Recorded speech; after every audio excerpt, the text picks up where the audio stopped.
రాజమండ్రి ప్రభుత్వ ఆసుపత్రిలో ఫార్మాసిస్ట్ నాగాంజలి ఆరోగ్య స్థితి వైద్యుల బృందం వివరించింది.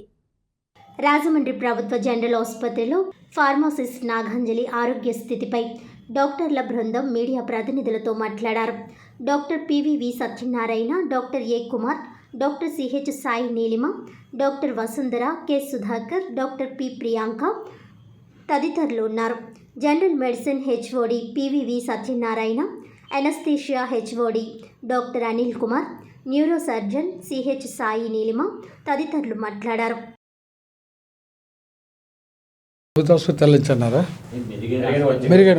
ఓకే. యాక్చువల్గా అమ్మాయికి వెంటిలేటర్ మీద ఉంది కదా, వెంటిలేటర్ నుంచి మనం షిఫ్ట్ చేస్తే ఇమీడియట్గా ఆమె డెత్ అయిపోద్దండి. ఎందుకంటే బ్రెయిన్ అంతా ఆక్సిజన్ సపోర్ట్ మీద ఉంది కదా, వెంటిలేటర్ సపోర్ట్ మీద. మనం ఒక 5 minutes అలా తీసి వెంటిలేటర్ తీసి షిఫ్ట్ చేస్తే ఇమీడియట్గా డెత్ అయిపోద్దండి. ఆ రోజే కలెక్టర్ గారు చెప్పారు, మనం ఎక్కడైనా షిఫ్ట్ చేయగలమా, లేకపోతే ఇంకా మెరుగైన రోజు కోసం మనం చేయగలమా అంటే, మేడంకి 8 ఈవినింగ్ మేము చెప్పామండి, బ్రెయిన్ కంప్లీట్గా డ్యామేజ్ అయింది మేడం, ఇంకా రికవర్ కావడం కష్టం అవుతుంది బ్రెయిన్లో, షిఫ్ట్ చేయడానికి కూడా ఆమెకి మనం ఫిట్ కాదు, ఆమె వెంటిలేటర్ రిమూవ్ చేస్తే ఇమీడియట్గా కొలాప్స్ అయిపోతుంది. ఎక్విప్మెంట్ ఉంది, ఎక్విప్మెంట్, డ్రగ్స్ కానీ ట్రీట్మెంట్ కానీ అంతా బాగుంది అక్కడ. ట్రీట్మెంట్ వాళ్ళంతా బాగానే చేసుకొచ్చారు, మనం కూడా యాడ్ చేసి సపోర్ట్గా అందరూ కరెక్ట్గా మనం చేసాం. ఇతర కంట్రీస్ నుంచి ఎవరైనా వైద్యులు తీసుకొస్తే ఛాన్సెస్ ఉన్నాయనేది చెప్తుంటే, లేదు అక్కడ ఉన్న ఎక్విప్మెంట్ మా దగ్గర ఉందని చెప్పేసి బొల్లేని వాళ్ళు చెప్తున్నారు. సో వస్తే ఏమైనా బతికే అవకాశాలు ఉన్నాయి. ఎక్విప్మెంట్ పర్పస్లో బొల్లేని హాస్పిటల్ అంతా ఉందండి. కార్డియాలజీ ఎక్విప్మెంట్ ఉంది, న్యూరాలజికల్ ఎక్విప్మెంట్ ఉంది, గ్యాస్ట్రోంటాలజీ ఎక్విప్మెంట్ ఉంది. మనకి ఎక్విప్మెంట్ పర్పస్ బ్రెయిన్కి కూడా అక్కడ కావాల్సిన న్యూరాలజిస్ట్ ఉన్నారు. శశాంక్ గారు మన హాస్పిటల్ కూడా న్యూరాలజిస్ట్ నీలిమ గారు మనం కూడా సపోర్ట్ చేసి వెళ్ళామండి. షిఫ్ట్ చేయడం మాత్రం కష్టమైంది, ఎందుకంటే మనం వెంటిలేటర్ తీసినప్పటికి సడన్ కొలాప్స్ అయిపోతుంది ఆమె. మేము చూసి 28వ తారీఖు మధ్యాహ్నం 3 గంటలు చూసామండి. ఆ రోజు ఏంటంటే కొంచెం బీపీ వైటల్స్ అన్ని బాగున్నాయి, ఫీవర్ కూడా వస్తుంది అప్పటికి. ఆ రోజుకి ఈ రోజుకి ఏమైందంటే డిటీరియేట్ అయిందండి పాప. ఎందుకంటే బీపీ డౌన్ అవుతుంది, ఫీవర్ పెరుగుతుంది, కొంచెం బ్లీడింగ్ కూడా టెండెన్సీ వచ్చేటట్టు కనిపిస్తుంది, ప్లేట్లెట్స్ కౌంట్ తగ్గింది వాళ్ళ. తర్వాత ఇన్ఫెక్షన్ బాగా పెరుగుతుంది, ఇన్ఫెక్షన్ పెరిగి లివర్ ఎఫెక్ట్ అయ్యి సెప్టిక్ వలన లివర్ ఎఫెక్ట్ అయ్యి జాండీస్ కూడా వచ్చింది అనమాట. బ్రెయిన్ యాక్టివిటీ తగ్గింది వాళ్ళు. నిన్న మొన్నైతే మనం స్టిమ్యులేట్ చేస్తే కొంచెం అలా ఉండేది, ఇప్పుడు ఆ రెస్పాన్స్ కూడా తగ్గిందండి వాళ్ళ. నేను డాక్టర్ నీలిమ అండి, న్యూరో ఫిజిషియన్ అండి, ఇక్కడ గవర్నమెంట్ జనరల్ హాస్పిటల్ రాజమండ్రి అండి. యాక్చువల్గా మేము 28th నుంచి ఈ పేషెంట్ని ఫాలోఅప్ అవుతున్నాము. సో పబ్లిక్ ప్రైవేట్ కార్పొరేషన్తో వాళ్ళు బొలినేని వాళ్ళు ప్లస్ మా కలెక్టర్ గారు ఆర్డర్స్ పెట్టడంతో మేము కూడా రెగ్యులర్గా వాళ్ళతో పాటు మా ఇన్పుట్స్ ఇచ్చి ట్రీట్మెంట్ అంటూ జరుగుతోందండి. సో పేషెంట్కి యాక్చువల్గా ఏంటంటే అండి, మొదటి రోజు నుంచి almost patient respiratory arrest, cardiac అరెస్ట్లో ఉన్నారండి. మొదటి రోజు జరిగిన రోజే వాళ్ళు క్యాజువాలిటీ తీసినప్పటికీ పేషెంట్ కండిషన్ అదండి.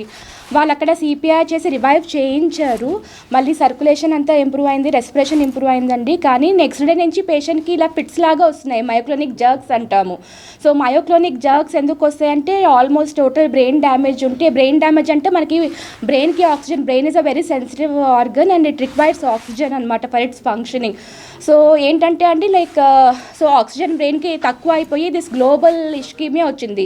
అంటే ఆల్మోస్ట్ డిఫ్యూజ్ సెరెబ్రల్ కార్టెక్స్ అయితే ఇన్వాల్వ్ అయిందండి. అండ్ కొంచెం అమౌంట్ ఆఫ్ కోనింగ్ అంటే బ్రెయిన్లో pressure because of nerve damage మూలంగా బ్రెయిన్లో బాగా ఎడిమా పెరిగిపోయి స్పేస్ లేక కిందకి హర్నియేషన్ జరుగుతుంది, కోనింగ్ అంటాము. సో ఆల్రెడీ అమ్మాయికి అది కూడా ఉంది. సో ఏంటంటే అండి ఆల్రెడీ అక్కడ ట్రీట్మెంట్ కూడా స్టార్ట్ చేశారు బ్రెయిన్లో ఆ ప్రెషర్ తగ్గించడానికి, వాపు తగ్గించడానికి. Along with Bolineni people we're also giving our inputs and పేషెంట్కి treatment is adequate right now. It's going on very well అండి చెప్పాలంటే. బట్ ఏంటంటే అండి ఇలాంటి పేషెంట్స్ యూజువల్గా వెరీ గ్రేవ్ ప్రోగ్నోసిస్ ఉంటుంది. యూజువల్గా ఇలాంటి పేషెంట్స్ బయటపడటం అనేది ఇట్స్ యాక్చువల్లీ క్వైట్ టఫ్ అండి చెప్పాలంటే. సో ఎన్ని రోజుల అనేది we have to just wait and watch, we cannot predict అనమాట. సో యాజ్ ఆఫ్ నవ్ అయితే పేషెంట్ కండిషన్ అయితే అసలు బాగాలేదండి. బ్రెయిన్ స్టెమ్ డిక్లేర్ చేయడానికి కూడా, బ్రెయిన్ స్టెమ్ డెత్ అని డిక్లేర్ చేయడానికి కూడా it's quite early, we cannot say, because ఇంకా కొన్ని రిఫ్లెక్సెస్ అయితే వస్తున్నాయండి. Ventilator, she's able to trigger the ventilator. So ఇలాంటప్పుడు మనము పేషెంట్ బ్రెయిన్ స్టెమ్ డెత్ అని చెప్పలేమన్నమాట. ఏమండి బెక్యూరోనియం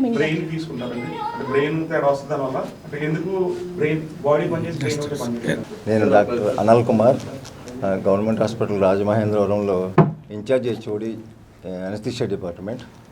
యాక్చువల్గా విక్రానియం బ్రోమైడ్ అనే మందు రెగ్యులర్గా రొటీన్గా జనరల్ అనస్థీషియాకి వాడతామండి. కానీ మేము అది ఎందుకు వాడతామంటే యూజువల్గా పేషెంట్ మూమెంట్స్ అరెస్ట్ చేయడానికి. ఎందుకంటే సర్జరీ అయ్యే పేషెంట్స్ కదులుతూ ఉంటే మనం ఆపరేషన్ చేయలేరు కదా, ఆ మూమెంట్స్ లేకుండా ఉండడానికి ఆ మందు వాడతాం. తర్వాత ఏమో ఇంట్యుబేట్ చేయడానికి. ఇంట్యుబేషన్ అంటే గొంతులో గొట్టం వేసి అందులోంచి ఆక్సిజన్ అది ఇవ్వడానికి వాడతాం యూజువల్గా.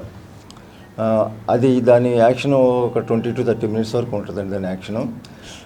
మనం ఆపరేషన్ థియేటర్లో అన్ని కంట్రోల్డ్ కండిషన్స్లో ఇస్తాం. ఆక్సిజన్ రెడీగా ఉంటుంది, ట్యూబ్ రెడీగా ఉంటుంది, ట్యూబ్ వేయడానికి అనస్థిస్ట్ రెడీగా ఉంటాడు. ఇవన్నీ మేము మందు ఇచ్చిన తర్వాత ఈ మందు కానీ లేదా దీన్ని మజిల్ రిలాక్సెంట్ అంటాం. Muscle relaxant or neuromuscular blocking agent అంటాం. అంటే అది ఇచ్చిన తర్వాత బాడీలో ఉండే వాలంటరీ మజిల్స్ అంటే నియంత్రిత కండరాలు అన్నీ కూడా పనిచేయడం మానేస్తాయి, ఇంక్లూడింగ్ రెస్పిరేటరీ మజిల్స్. రెస్పిరేషన్కి ఏ మజిల్స్ అయితే ఉపయోగపడతాయో ఆ మజిల్స్ కూడా పనిచేయడం మానేస్తాయి. అంటే పేషెంట్ కెనాట్ బ్రీత్, కదలలేదు, ఊపిరి తీసుకోలేదు. సో కానీ ఆపరేషన్ థియేటర్లో ఎందుకు ఇస్తామంటే ఇది ఇచ్చిన తర్వాత పేషెంట్ కదలకుండా ఉంటాడు కాబట్టి వెంటనే ట్యూబ్ వేసేసి will provide oxygen. Within 15 to 30 seconds మేము ట్యూబ్ వేసేసి ఆక్సిజన్ కనెక్ట్ చేస్తాం. So will give artificial respiration during anaesthesia. దాన్ని రివర్స్ చేయడానికి వేరే మందు ఉంటుంది. సర్జరీ అయిపోయిన తర్వాత రివర్స్ చేసేసి మళ్ళీ ఆక్సిజన్ తీసేసి మెల్లిగా రివర్స్ చేసి పేషెంట్ని వార్డుకి షిఫ్ట్ చేస్తాం ఆక్సిజన్ సపోర్ట్ తోటి. అది నాకు తెలియదు, ఇచ్చారో లేదో. బ్రెయిన్ డ్యామేజ్ ఎందుకైందంటే దానికి సమాధానం చెప్తాను. సో ఈ మందు ఇవ్వగానే మనం ట్యూబ్ వేసి ఆక్సిజన్ ప్రొవైడ్ చేయకపోతే 3 minutesలో బ్రెయిన్ సెల్స్ అన్ని డ్యామేజ్ అయిపోయి దాన్ని బ్రెయిన్ సెల్స్ డ్యామేజ్ అయిపోయి ఇంకా దాంట్లో బ్రెయిన్ సెల్స్ డ్యామేజ్ అయ్యి రెస్పిరేషన్ అన్నీ ఆగిపోయిన తర్వాత కార్డియాక్ అరెస్ట్ కూడా వస్తుంది. Respiratory arrest leads to brain damage and cardiac arrest. ఆ స్టేజ్లో పేషెంట్ ట్రీట్మెంట్ ఇచ్చారేమో. తర్వాత రివర్సల్ ఇవ్వాలంటే అసలు ఏ మందు తీసుకున్నారో తెలియాలి డాక్టర్కి. అది ఎంతసేపటికి తెలిసిందో మనకు తెలియదు. Patient present with some other కడుపు నొప్పి ఎందుకనో వచ్చింది డాక్టర్ దగ్గరికి.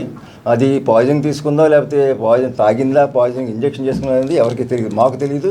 మరి ఆ ట్రీట్ చేసే డాక్టర్కి ఎంతవరకు ఎంత సమయం తర్వాత తెలిసిందో కూడా నాకు ఐడియా లేదు.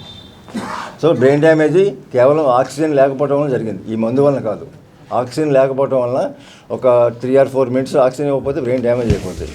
సో బ్రెయిన్ డ్యామేజ్ అయిన ఫ్యూ అవర్స్లో స్వెల్లింగ్ వస్తుంది, ఎడిమా అంటాం.